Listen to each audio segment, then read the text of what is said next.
Hello everyone.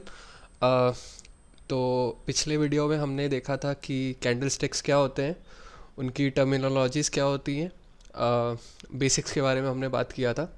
इस video में हम थोड़ा सा एडवांस में जाते हैं कि कैंडल्स को देख के हम लोग कैसे पता करते हैं कि उसमें स्ट्रेंथ आ रहा है, वीकनेस आ रहा है, इंडिसीजन है, या यूँ कहूँ तो हम लोग उसे ट्रेडिंग में या चार्ट ट्रेडिंग में कैसे इफ़ेक्टिवली यूज़ करते हैं। ठीक है, उस नॉलेज का हम उसके बारे में बात करेंगे। उससे पहले मैं आपको एक रियल चार्ट में आपको एग्जांपल दिखा देता हूँ कि जो हमने टर्मिनोलॉजी सीखी थी वो रियल चार्ट में एक कैंडल पे मैं दिखा देता हूँ। सो ये देखिए, ये निफ्टी 50 का चार्ट है, 5 मिनट का मैंने ओपन कर रखा है। तो मैं कोई भी कैंडल एक ले लेता हूँ, आपको समझा देता हूँ कि उसमें जो हमने सीखा था क्या क्या है। जैसे मैं ये कैंडल पकड़ लेता हूँ जो यहाँ पे है, ये कैंडल। ओके, सो हम देखते हैं कि इसमें कैसे टर्मिनोलॉजीज़ को हम डिफ़ाइन करते हैं जो हमने सीखी थी। तो ये जो ये जो रेड पूरा ये बना, ये मैंने आपको बताया था, ये बॉडी है। ठीक है, तो ये पूरा पार्ट ये अपनी बॉडी है, ये जो रेड है। ओके, सो बॉडी है, हो गई है। फिर क्योंकि ये रेड कैंडल है तो इसका ओपन हो गया ये प्राइस, जो कि है अराउंड 204.30 आपको दिख रहा होगा। फिर इसका क्लोज पॉइंट ये है जो कि है 203.10, ये इसका क्लोज प्राइस है। फिर इसका हाई ये हो गया जो है कि 23207.55, और इसका लो हो गया 23194.85।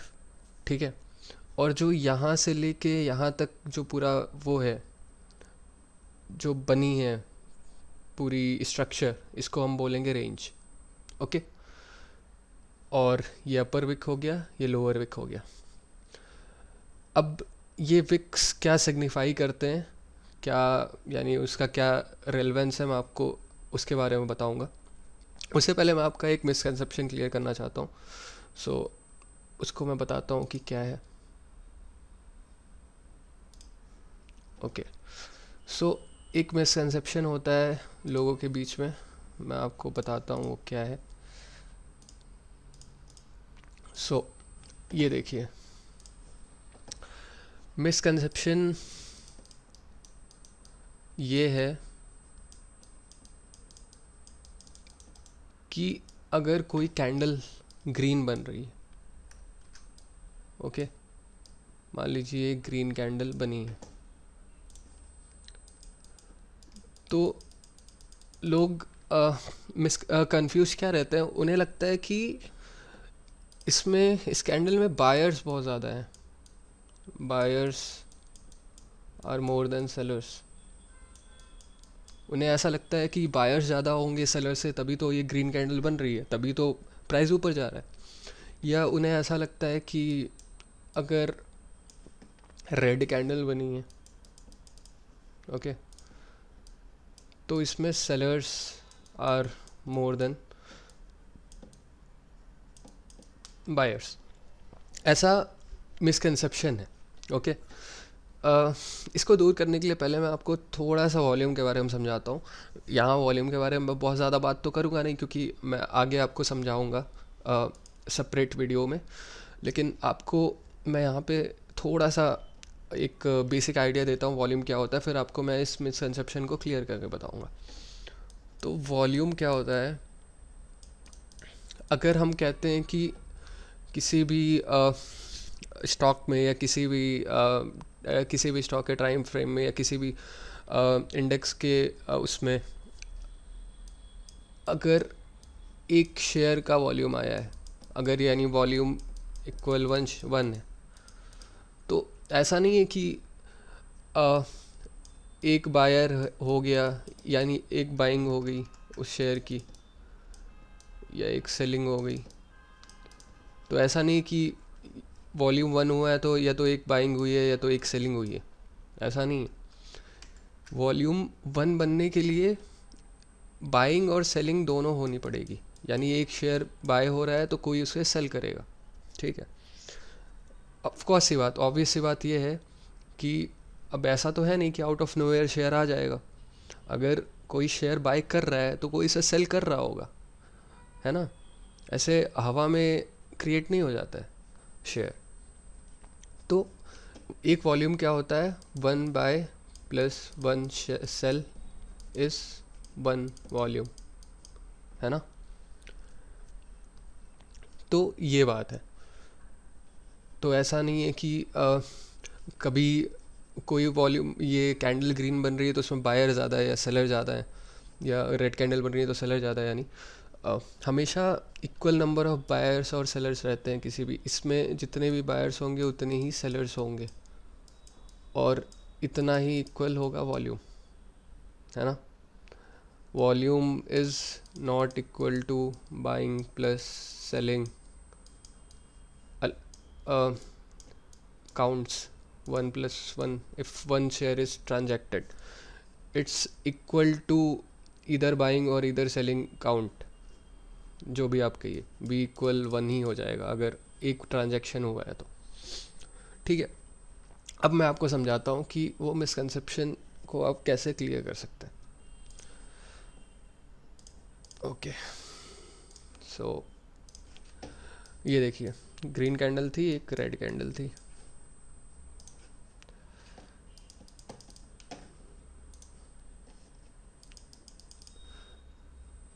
तो आप अब मेरे से पूछेंगे कि क्यों ऐसा हुआ, ग्रीन कैंडल बनी क्यों, जब आप बोल रहे हैं कि बायर्स ज़्यादा नहीं थे, सेलर्स और बायर्स इक्वल ही थे।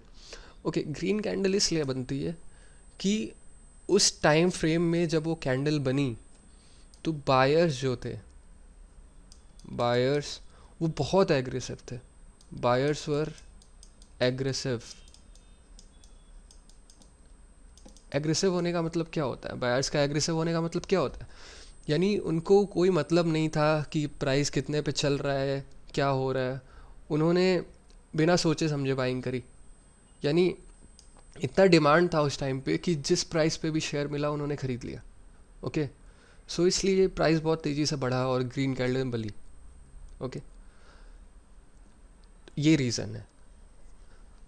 और अगर रेड कैंडल बन रही है तो उसमें सेलर्स बहुत एग्रेसिव थे, सेलर्स वर एग्रेसिव।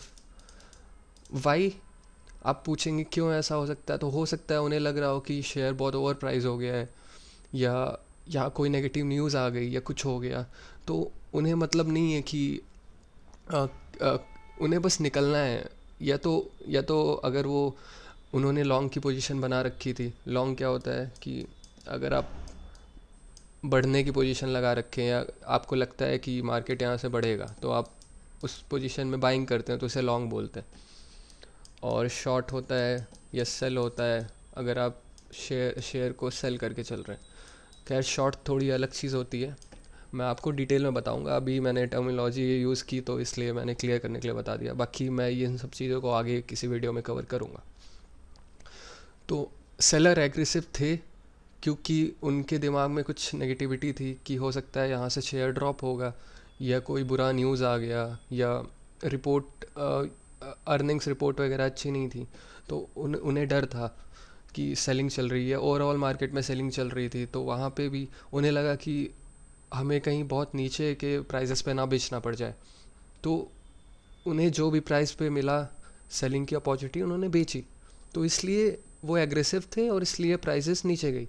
सेम इसके केस में हो सकता है न्यूज़ अच्छी हो, या कोई रीज़न है कि बायर्स बहुत बुलिश हैं कि ये स्टॉक बहुत ऊपर जाएगा या कुछ होगा ऐसा करके, तो उन्हें कोई मतलब नहीं है कि कितने पे वो ख़रीद रहे हैं। उन्हें लगता है कि इससे भी ऊपर जाएगा, तो वो एग्रेसिव बाइंग करते हैं उस केस में, है ना। तो ये मिसकंसेप्शन बहुत इम्पोर्टेंट था क्लियर करना। अब हम आगे बढ़ते हैं, इसके बाद हम और चीज़ें देखते हैं, स्ट्रेंथ और वीकनेस कैसे डिटरमाइन करते हैं कैंडल से। तो अब हम लोग कैंडल्स के सिग्निफिकेंस के बारे में थोड़ा डिटेल में बात करते हैं। तो यहाँ पे आप देखेंगे मैंने कुछ ग्रीन कैंडल्स बना रखे हैं जो कि हैं बुलिश कैंडल्स, बुलिश कैंडल्स। और नीचे मैंने कुछ कैंडल्स बना रखे हैं जो हैं रेड कैंडल्स या बियरिश कैंडल्स। अब हम सारे सबके बारे में बात करते हैं कि ये क्या शो कर रहे हैं। ओके, आप ये देखिए, ये कैंडल देखिए, ये प्योरली, इसमें आपको सिर्फ बॉडी दिखेगी, इसमें कोई विक नहीं है, नो विक। अब सोचिए इसमें कितना स्ट्रेंथ है। बाइंग यहाँ से शुरू हुई और लास्ट पॉइंट तक, उसके हाई तक बाइंग चलती रही, कैंडल क्लोज होने तक। हो सकता है बीच में विक बना हो सकता है पहले आगे पूरा यहाँ तक गया हो, फिर नीचे आके विक बन के फिर यानी बाइंग हुई हो, फिर ऊपर गया हो। तो यानी मैं क्लोज़ की बात कर रहा हूँ, जब वो कैंडल क्लोज़ हो गया तो इस कैंडल में स्ट्रेंथ कितनी ज़्यादा है कि इसमें विक ही नहीं है ना। तो ये बहुत स्ट्रेंथ वाली कैंडल है। ऐसी कैंडल दिखे तो हमारे दिमाग में ऐसा आता है कि ये यहाँ पे स्ट्रेंथ है बहुत अभी इस स्टॉक के अंदर या इस एसेट के अंदर, है ना। तो ये है highly bullish, this is highly bullish candle. Okay, ये दूसरी कैंडल देखते हैं। इसकी भी बॉडी काफ़ी ठीक है, काफ़ी यानी कंसिडरेबल साइज़ की बॉडी बनी हुई है, स्ट्रेंथ है इसमें भी। लेकिन आप देखोगे इसमें ऊपर और नीचे विक्स बने हुए हैं, यानी अभी भी इसमें थोड़ा सा बायर्स को अभी कन्फ्यूजन है कि या सेलर्स अभी भी ठीक ठाक स्ट्रेंथ रख रहे हैं कि वो बायर्स को यहाँ कॉम्पीट करने की कोशिश कर रहे हैं। बायर्स ने बाइंग चालू करी, पहले तो सेलर्स ने यहाँ तक प्राइस ले गई होगी, फिर वहाँ से बाइंग चालू करी, फिर ऊपर ले गए बायर्स, यहाँ तक ले गए होंगे, लेकिन फिर वहाँ पे सेलर्स ने थोड़ी सी सेलिंग करके उसको नीचे गिरा दिया। तो ये भी फेयरली बुलिश कैंडल है, लेकिन इसके जितना फर्स्ट वाले कैंडल जितना बुलिश नहीं है। तो इसे हम लोग बोलेंगे ओनली बुलिश या फेयरली बुलिश आप बोल दो। उसके बाद ये कैंडल देखो आप, इसमें क्या हुआ, पहले हो सकता है सेलर्स बायर्स ऊपर ले गए हो या सेलर्स नीचे ले आए हो, अब मैं उसकी बात नहीं करूँगा पहले क्या हुआ, मैं ऐसे ही बताता हूँ। हो सकता है पहले प्राइस नीचे आया हो, है ना, यहाँ पे फिर बायर्स ने उसे सपोर्ट दिया, उन्हें लगा कि नहीं शायद अभी बाय करना सही है, तो उन्होंने बाय किया। फिर वो किसी टाइम पे ऊपर तक बायर्स यहाँ तक ले गए होंगे प्राइस को, लेकिन फिर सेलर्स को लगा नहीं शायद ये प्राइस अभी इसकी थोड़ा ओवर वैल्यू हो गई है, इतनी नहीं होनी चाहिए, उनके माइंड में ऐसा थॉट प्रोसेस है, तो उन्होंने सेलिंग चालू करी। तो यहाँ आप देखो, जितना ऊपर की विक की साइज़ है, मान लो वो एक्स है, नीचे की विक की साइज़ वाई है, तो वाई और एक्स दोनों लगभग सेम हैं या आसपास है, ठीक है। ऐसा नहीं कि एकदम इक्वल है, यानी मान लो आपकी आसपास है। तो अभी मार्केट में इनडिसीजन है, ये कैंडल शो करता है कि मार्केट में इनडिसीजन है।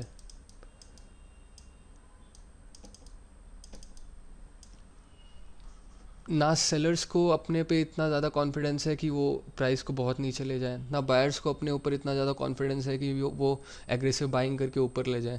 तो यहाँ इनडिसीजन है। ओके, तो ये कैंडल हम बोलेंगे इनडिसाइसिव कैंडल है, अनसर्टेन कैंडल है। तो जब भी चार्ट में ऐसा कैंडल बनता है तो हम थोड़ा सा ना वो करते हैं, थोड़ा हम सोच में पड़ जाते हैं क्या करें, बाइंग करें या ना करें, सेलिंग करें या ना करें, है ना। जैसे ये हाईली बुलिश बना तो हम सोचेंगे कि हाँ बाइंग कर लेते हैं, या अभी बायर्स में स्ट्रेंथ बहुत ज़्यादा है, या ये भी बना तो हमें लगता है अभी स्ट्रेंथ अच्छी खासी है।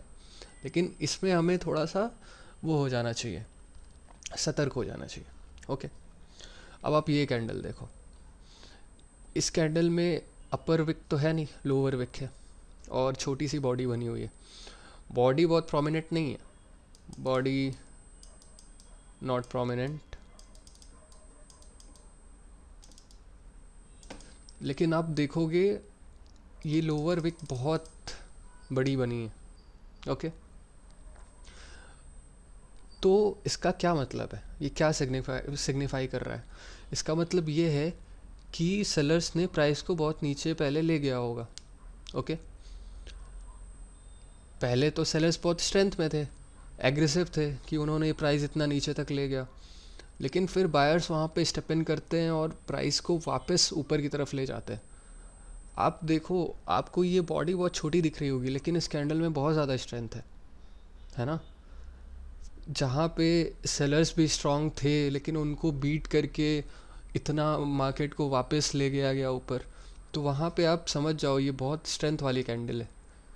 ओके, तो इसे हम कहेंगे कि ये काफ़ी बुलिश कैंडल है।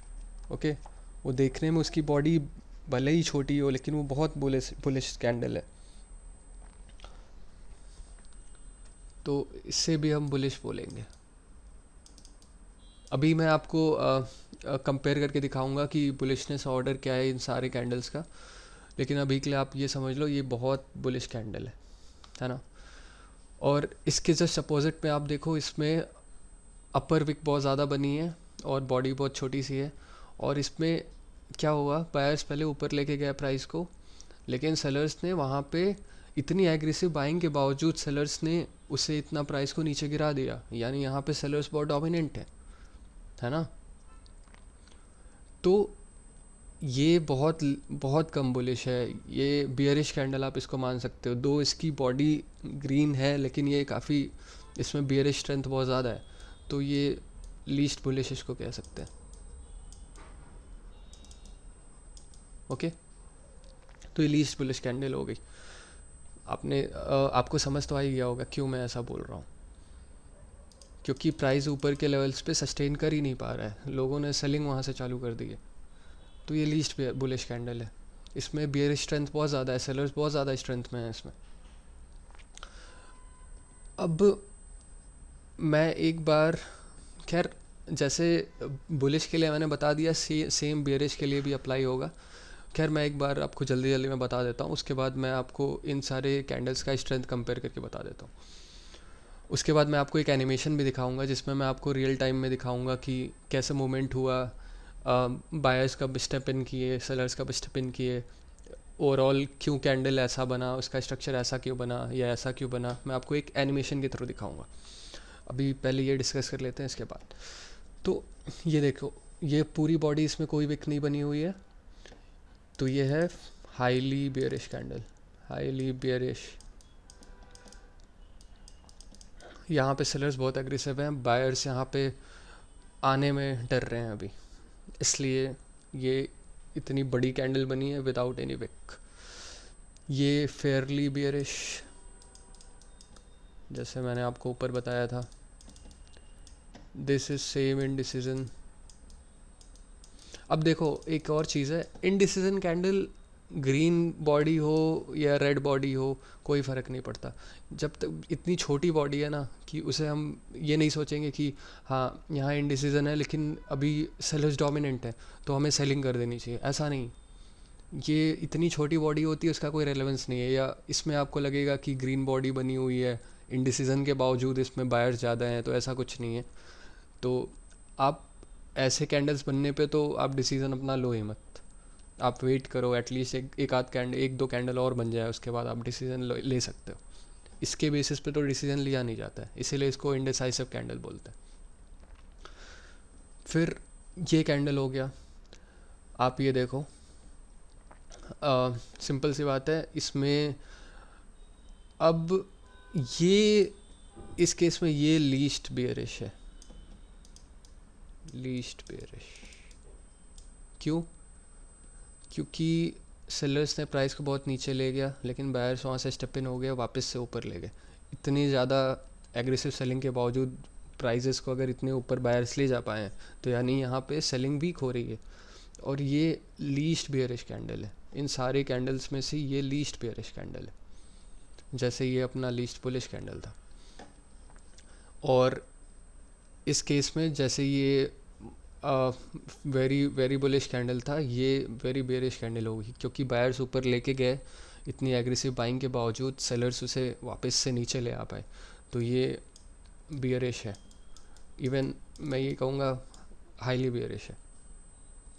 तो हमने ये देख लिया कि डिफरेंट डिफरेंट टाइप के कैंडल्स कैसे हैं, वो क्या सिग्निफाई कर रहे हैं, उसमें कैसे बाइंग चल रही है, कैसे सेलिंग चल रही है। अच्छा, ये एक चीज़ और मैं बता दूं, इन कैंडल्स का कुछ नाम भी है।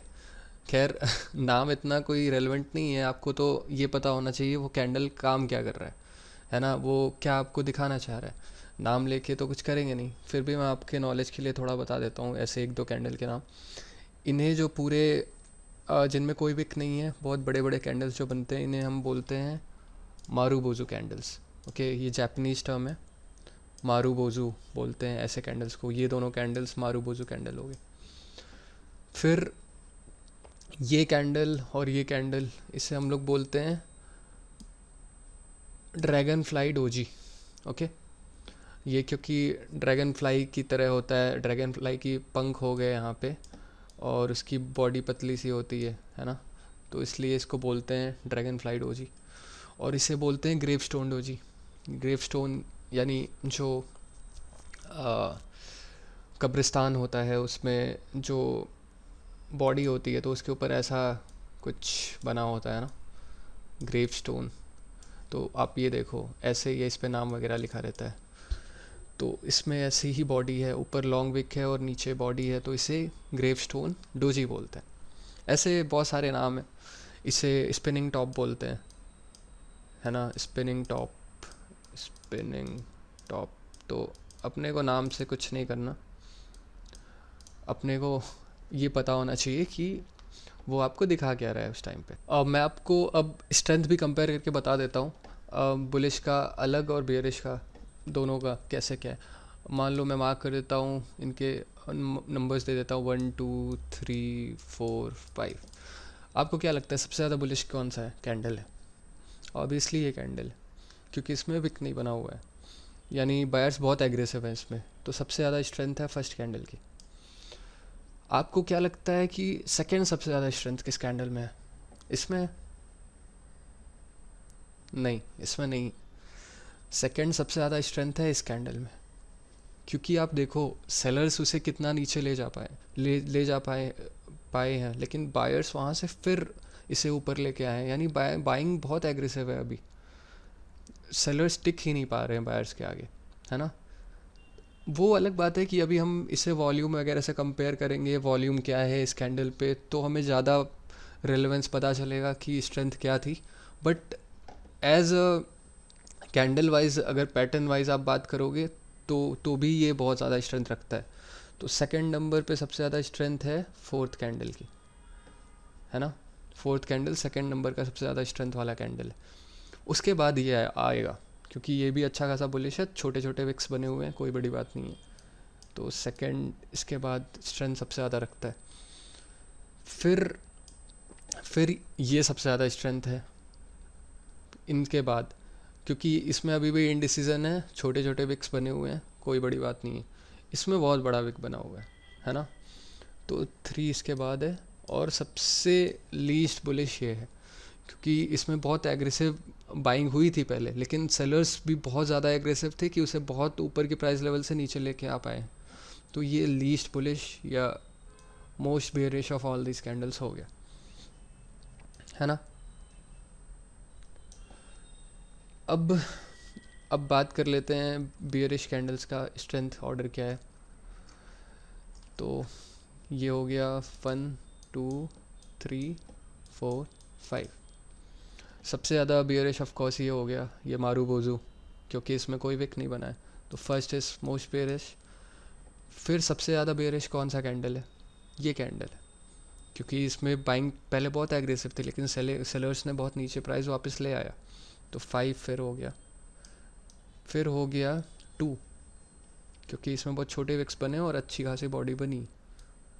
फिर हो गया 3, और लीस्ट हो गया बेयरिश 4। रीज़न आपको पता ही है कि सेलिंग बहुत एग्रेसिव थी, लेकिन फिर भी बायर्स प्राइस को इतने ऊपर ले जा पाए। तो ये ऑर्डर हो गया इन बेयरिश कैंडल के स्ट्रेंथ का। तो आप बस ये मत देखो कि ऐसे, यानी मैंने ऑर्डर्स लिख दिए, ये लिख दिया, वो लिख दिया। आप ना इसे चार्ट्स पे कंपेयर करो, आप देखोगे। अभी तो मैं वॉल्यूम्स के बारे में बता नहीं रहा हूँ, जब वॉल्यूम्स के साथ आपको मैं इन्हें मिक्स करके बताऊँगा तो आपको ज़्यादा समझ आएगा कि चार्ट्स पे क्या होता है। अभी भी फिर भी आप अभी चार्ट्स पे देखोगे तो आपको समझ आएगा, ऐसे कैंडल्स आप देखो तो आपको समझ आएगा कि ऐसा कैंडल जब बनता है तो वहाँ चार्ट पे इंडिसीजन दिखता है, लोग थोड़ा सा पैनिक करते हैं या थोड़ा कंफ्यूज रहते हैं क्या करें क्या ना करें। ऐसा कैंडल बनता है तो लोग उसके अगले कैंडल्स आप देखोगे, चांसेस काफ़ी ज़्यादा, काफ़ी प्रोबेबिलिटी ज़्यादा होती है कि उसके बाद के कैंडल्स जो बने वो धीरे धीरे ऊपर लेके जाएं प्राइस को। चांसेस है, ज़रूरी नहीं। ओके, वो डिपेंड करता है कि आ, किस चार्ट की किस पोजीशन पे वो कैंडल बना है, सपोर्ट रेजिस्टेंस पे बना है या बीच ट्रेंड में बीच में बन गया है कहीं। इसके बारे में भी हम लोग आगे डिस्कस करेंगे, लेकिन अभी आप ये समझ लो। अब इसके बाद मैं थोड़ा एनिमेशन के थ्रू आपको समझाता हूँ कि कैसे चीज़ें हो रही है, तो आपको बेटर समझ आएगा।